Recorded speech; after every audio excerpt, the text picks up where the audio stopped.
প্রথমে যখন একটু একটু চর্বি জমে তখন এটা কোনো প্রবলেম না, পরে যখন আরও একটু একটু করে জমে তখন একটু একটু ইনসুলিন রেজিস্ট্যান্স হয়, যেটা কিনা দেখতে চারা গাছের মতো। ধরেন রোগের আগের অবস্থা খুব ভালো করে খেয়াল করেন, মনে করেন একটা চারা গাছ, এটা হলো চারা গাছ, রোগ না, এখনো রোগ হয়নি। কি হয়েছে? একটা ছোট্ট মানে চারা, হ্যাঁ, দুটো পাতা, নতুন কুড়ি নাকি, ঠিক আছে। এই এখন আমি যদি এটাকে উপড়ে ফেলি তার রোগ হইতে পারবে না।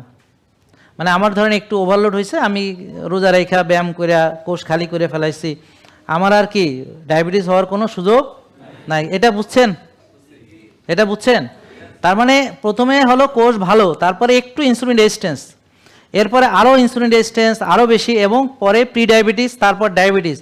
এই ইনসুলিন রেজিস্ট্যান্স থেকে এই যে ডায়াবেটিস হইতে এই 12, 14, 15 বছর সময় লাগে। বুঝেন নাই? তাহলে যাদের এখনও ডায়াবেটিস হয়নি, যারা সুস্থ, তারা যদি তার হোমায়ের পরীক্ষা করায় তাহলে কী লাভ হবে?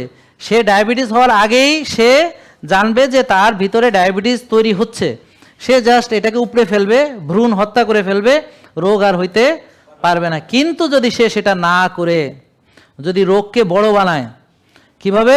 বারবার খাইয়া, বেশি বেশি খাইয়া, 6 বেলা চিনি খাইয়া, বুঝতে পারছেন, ওষুধ ইনসুলিন দিয়া রক্তের চিনি কোষে ঢুকাইয়া রোগকে আরও যত্ন নেয়, তাহলে এখান থেকে হবে এতগুলো রোগ।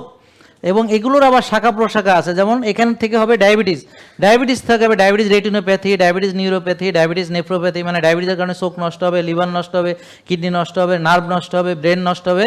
বলেন, অতিরিক্ত চিনি যুক্ত রক্ত যেখানেই যাবে ঘুণ পোকার মতো সেটারই খাবে, সেটা গিরা হোক, জয়েন্ট হোক, চোখ হোক, ব্রেন হোক, লিভার হোক, কিডনি হোক, খাবে, নার্ভ হোক, খাবে।